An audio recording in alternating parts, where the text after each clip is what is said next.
Welcome student, Rastogi online coaching classes में आपका स्वागत है। आज क्लास 12 के भौतिक विज्ञान अध्याय 1 का यह 9वां भाग है। इसके पिछले भाग यदि आप नहीं देखे हैं तो प्लेलिस्ट में ऑल वीडियो है, वहां से जाकर के उस वीडियो को देख सकते हैं। तो इस भाग में आज हम लोग पढ़ेंगे अच्छी स्थिति या अनुदैर्ध्य स्थिति में वैद्युत विभव का सूत्र का निगमन। पिछले भाग में हम लोग पढ़े हैं कि अच्छी स्थिति या अनुदैर्ध्य स्थिति में वैद्युत क्षेत्र की तीव्रता, तो उस भाग में तीव्रता का सूत्र का निगमन हुआ और इस भाग में वैद्युत विभव का सूत्र का निगमन होगा। तो आप लोग एक एक लाइन सूत्र का निगमन को समझिए, जहां भी दिक्कत हो वहां पे तुरंत कमेंट कीजिए। तो सूत्र का निगमन करने से पहले यहाँ पे 2 लाइन जो है माना लिखा जाएगा और माना लिखने के बाद से एक चित्र बनाया जाएगा और चित्र के माध्यम से सूत्र का निगमन किया जाएगा। तो यहाँ लिखेंगे पहले माना प्लस क्यू का नाम क्या है तो आवेश है, प्लस क्यू तथा माइनस क्यू आवेश वाले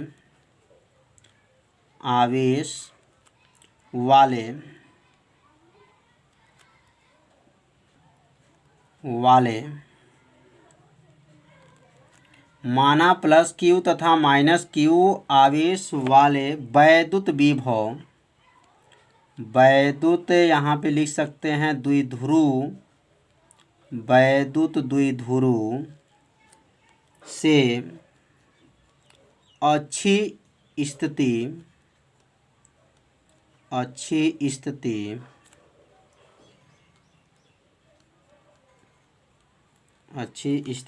में आर दूरी पर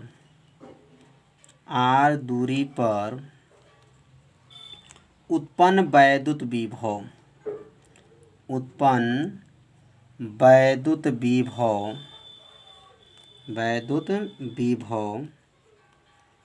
भी है। तो यहाँ पे जो है माना समझना है कि माना प्लस क्यू आवेश तथा माइनस क्यू आवेश वाले वैद्युत द्विध्रुव से अच्छी स्थिति में आर दूरी पर उत्पन्न वैद्युत विभव क्या है भी है। तो अब यहाँ पर एक छोटा सा चित्र बनाया जाएगा जो कल के वीडियो में भी बनाया गया था। तो ऐसे चित्र इसमें देखे होंगे आप लोग। यह जो है यहाँ से लेकर के यहाँ तक एक चालक है और यहाँ पे जो लिखेंगे माइनस क्यू आवेश है, माइनस क्यू आवेश था और यहाँ क्या था प्लस क्यू आवेश है और यहाँ से यहाँ पर बिंदु एक सी है और इस सी पर जो उत्पन्न वैद्युत क्षेत्र की तीव्रता क्या है, वैद्युत विभव क्या यहाँ पर है भी है। इसके पहले यहाँ पर वैद्युत क्षेत्र की तीव्रता का गणना किया गया था और इस वीडियो में वैद्युत विभव की गणना किया जाएगा। अब ये दोनों आवेशों के बीच की दूरी क्या बताया गया था तो 2l बताया गया था। तो यह 2l होता है और यहाँ से इसके बीचों बीच की बात करेंगे मध्य में, तो मध्य में यहाँ से इसकी दूरी क्या ले लेंगे l और यहाँ से इसकी दूरी क्या हो जाएगा l और यहाँ से ले करके और यहाँ तक c तक के बीच की दूरी क्या मानेंगे r मान लेंगे। तो यह जो चित्र जो है कल के वीडियो में भी बनाया गया था और आज के वीडियो में भी बनाया जा रहा है। इसे दोनों चित्र को ध्यान से समझेंगे तो आपको पूरा समझ में आ जाएगा सूत्र का निगमन। तो अब कल के वीडियो में क्या बताया गया था, यहाँ पे क्या माना गया था याद होगा आप लोग को, तो B और यह क्या था O और यह क्या था यहाँ A और यह क्या है C। तो यहाँ पर एक बार माइनस क्यू से ध्यान देंगे, माइनस क्यू से लेकर मतलब B से C के बीच की दूरी, एक बार A से C के बीच की दूरी का गणना कर लेंगे और उसके बाद सूत्र का निगमन किया जाएगा।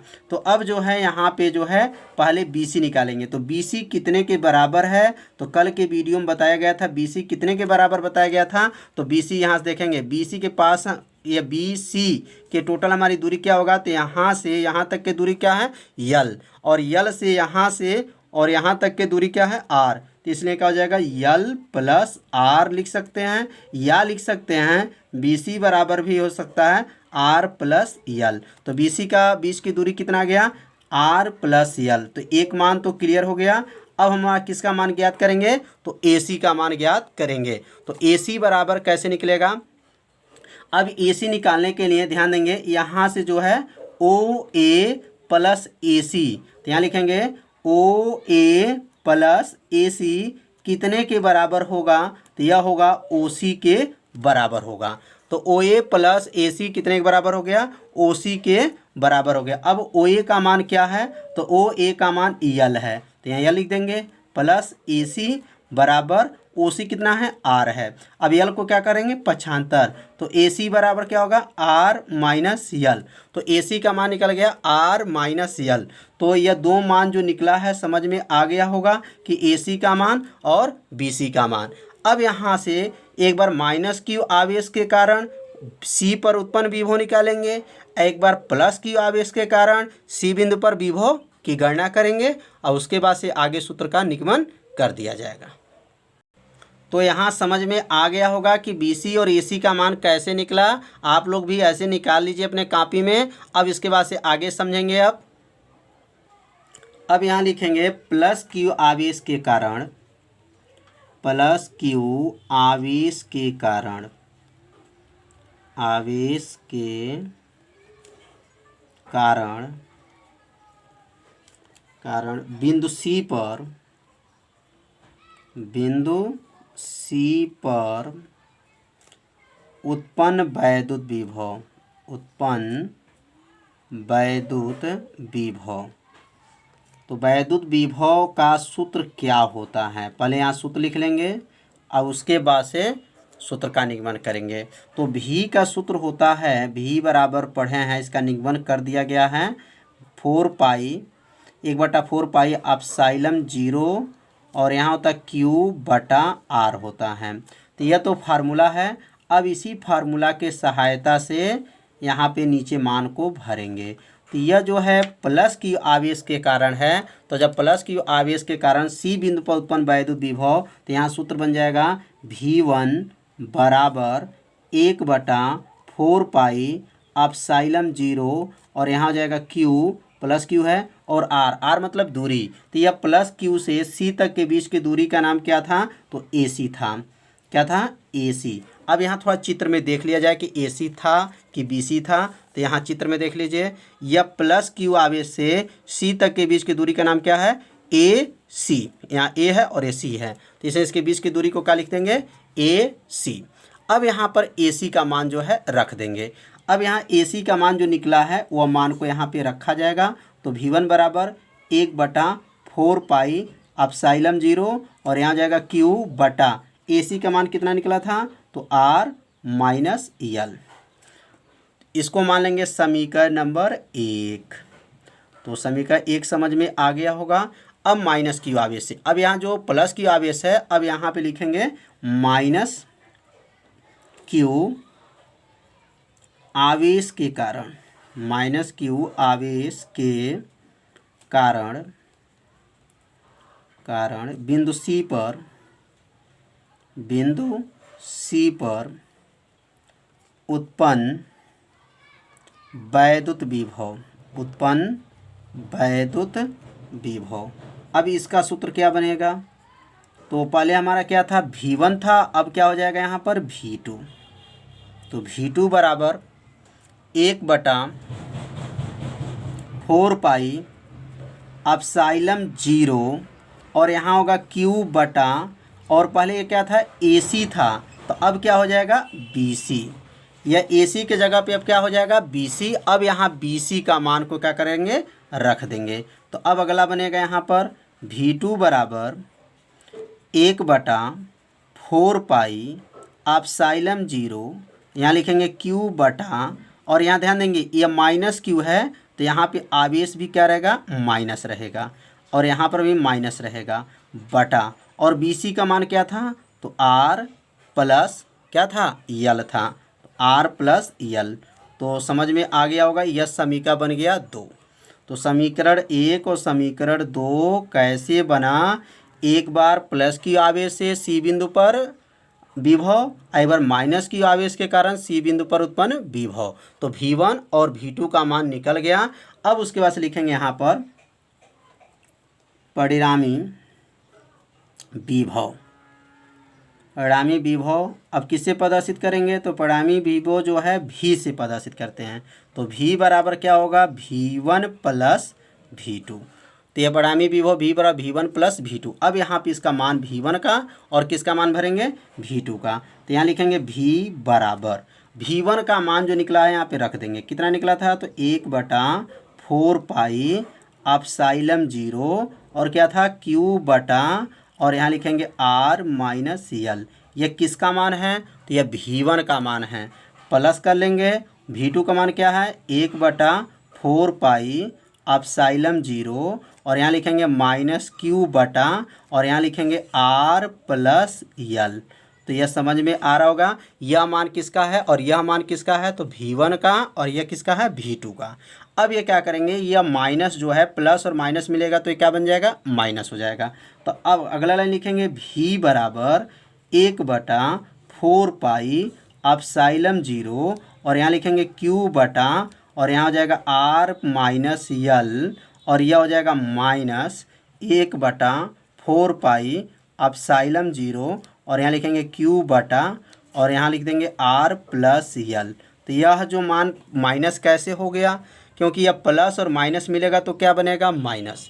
अब इसमें से कॉमन क्या दिखाई दे रहा है, तो यहाँ कॉमन देखेंगे Q है, 4 पाई एप्सिलॉन है, Q है, 4 पाई एप्सिलॉन है। तो इसमें से क्या कर लेंगे, बाहर कर लेंगे, कॉमन कर लेंगे। तो जब कॉमन करेंगे तो क्या हो जाएगा, यहाँ पर लिखेंगे यहाँ पर Q बटा 4 पाई एप्सिलॉन 0 कॉमन हो गया। जब कॉमन कर लेंगे तो यहाँ क्या बचेगा, 1/R माइनस L और यहाँ क्या बचेगा, माइनस 1/R प्लस L। कोष्टक बंद कर देंगे। तो समझ में आ गया होगा यह कॉमन कैसे लिया गया। Q को बाहर कर लिए और ये 4 पाई एप्सिलॉन जब बाहर हो जाएगा तो ऊपर 1/R माइनस L और यहाँ होगा 1/R प्लस L। अब यहाँ दोनों का हर देखेंगे, दोनों का हर बराबर नहीं है। अब यहाँ गुणा करेंगे। अब यहाँ पे जो है गुणा हो जाएगा। तो गुणा होने के बाद से क्या होगा, तो V बराबर Q बटा 4 पाई एप्सिलॉन 0 को यहाँ क्या करेंगे, नोट कर लेंगे। नोट करने के बाद से R प्लस L का गुणा जब एक में करेंगे तो क्या होगा, R plus L minus R minus L का माइनस एक में गुणा करेंगे तो क्या हो जाएगा, R प्लस L। ये प्लस कैसे हो गया, तो माइनस और माइनस का जब गुणा करते हैं तो क्या बन जाएगा, प्लस हो जाएगा। और नीचे का गुणा होगा तो क्या बनेगा, R माइनस L और यह होगा R प्लस L। कोष्टक बंद कर देंगे। तो समझ में आ गया होगा एक गुणा कैसे हुआ है। इसका गुणा एक में और इसका गुणा जो है माइनस एक में करेंगे तो अंदर का चिन्ह क्या हो जाएगा, बदल जाएगा। अब यहाँ पे क्या होगा, अब ये देखेंगे यहाँ पर R जो है माइनस है और R ये क्या है, प्लस है। तो R से R को काट देंगे। अब यहाँ लिखेंगे V बराबर Q बटा 4 पाई एप्सिलॉन 0 और यहाँ कोष्टक में 1L और 1L मिल के कितना होगा, 2L हो जाएगा बटा और यह सूत्र बन गया। एक कोष्टक में A माइनस बी, दूसरे कोष्टक में A प्लस बी, क्या सूत्र बनता है, A square minus b square. तो A का मतलब हो जाएगा R का वर्ग माइनस L का वर्ग। यह सूत्र कैसे बना, तो एक कोष्टक में A माइनस बी, दूसरे कोष्टक में A प्लस बी, तो A का वर्ग माइनस B का वर्ग। ये लाइन समझ में आ गया होगा। अब क्या होगा, अगला लाइन में V बराबर, अब थोड़ा सा ध्यान देंगे तो आपको पूरा समझ में आ जाएगा। अब यहाँ पे लिखेंगे Q को और 2L को एक पास करेंगे, क्योंकि Q और 2L जब मिलेगा तो वो P बन जाएगा। तो यहाँ लिखेंगे यहाँ पर 1/4 पाई एप्सिलॉन 0 लिखने के बाद से अब यहाँ लिखेंगे Q गुणे 2L। Q गुणे 2L ये सूत्र है और नीचे क्या हो जाएगा, R का स्क्वायर माइनस L का स्क्वायर। यह Q कहाँ से आ गया, तो यह Q यहाँ पे नोट करिए और 2L, तो यह Q गुणे 2L आ गया। तो अब यह सूत्र किसका है, तो P का नाम क्या है, वैद्युत द्विध्रुव आघूर्ण का सूत्र होता है। एक आवेश और दोनों आवेशों के बीच की दूरी के गुणनफल को वैद्युत द्विध्रुव आघूर्ण कहते हैं। इसे P से प्रदर्शित करते हैं। तो यह जो है P का फार्मूला बन गया। अब इतना जो है P बन जाएगा। तो क्या बनेगा, V बराबर 1/4 पाई एप्सिलॉन 0, यह बन गया P बटा और यहाँ लिखेंगे R का स्क्वायर माइनस L का स्क्वायर। अब यहाँ पे लिखेंगे आर के तुलना में, यहाँ लिखेंगे चूँकि आर के तुलना में यल का मान बहुत कम है। यल का मान क्या है? बहुत कम है। इसलिए अब यहाँ लिखेंगे इसलिए यल स्क्वायर को छोड़ देते हैं। किसको छोड़ देंगे? यल स्क्वायर को क्या करेंगे? छोड़ देते हैं। तो अब यल स्क्वायर को छोड़ देंगे। अब क्यों छोड़ देंगे? क्योंकि चित्र में देख लेंगे तो यहाँ पे जो है आर का मान जो है अधिक है और यल का मान जो है बहुत कम है। आर के तुलना में यल का मान बहुत कम है, इसलिए यल स्क्वायर को क्या करते हैं? छोड़ देते हैं। तो अब यहाँ यल स्क्वायर को जब छोड़ देंगे तो सूत्र क्या बन जाएगा? तो v बराबर 1/4 पाई एप्सिलॉन 0 और यहाँ बनेगा p बटा और यहाँ नीचे लिखेंगे r का स्क्वायर। तो यह जो सूत्र आया, अच्छी स्थिति में वैद्युत विभव का सूत्र का निगमन हो गया। तो समझ में आ गया होगा कि अच्छी स्थिति में सूत्र का निगमन विभव का कैसे हुआ। इस वीडियो को यदि आपको समझ में नहीं आया होगा तो एक बार वीडियो को और देखिएगा, जिससे पूरा आपको समझ में आ जाएगा। तो आज का पढ़ाई क्या हुआ है? अच्छी स्थिति में वैद्युत विभव का सूत्र का निगमन। अब हम लोग कल क्या पढ़ेंगे? तो अच्छी स्थिति में वैद्युत विभव का और तीव्रता का सूत्र का निगमन कल के वीडियो में बताया जाएगा। तो आज इतना ही रहेगा। अब कल शाम को 6 बजे मिलेंगे और ध्यान दीजिए 7 बजे केमिस्ट्री और 8 बजे बायोलॉजी का लाइव क्लास चलता है। तो आप सभी विद्यार्थी ये तीनों विषय के वीडियो को देखिए और अच्छे से नोट्स को तैयार कर लीजिए। तो कल शाम को 6 बजे मिलेंगे। तब तक के लिए नमस्कार।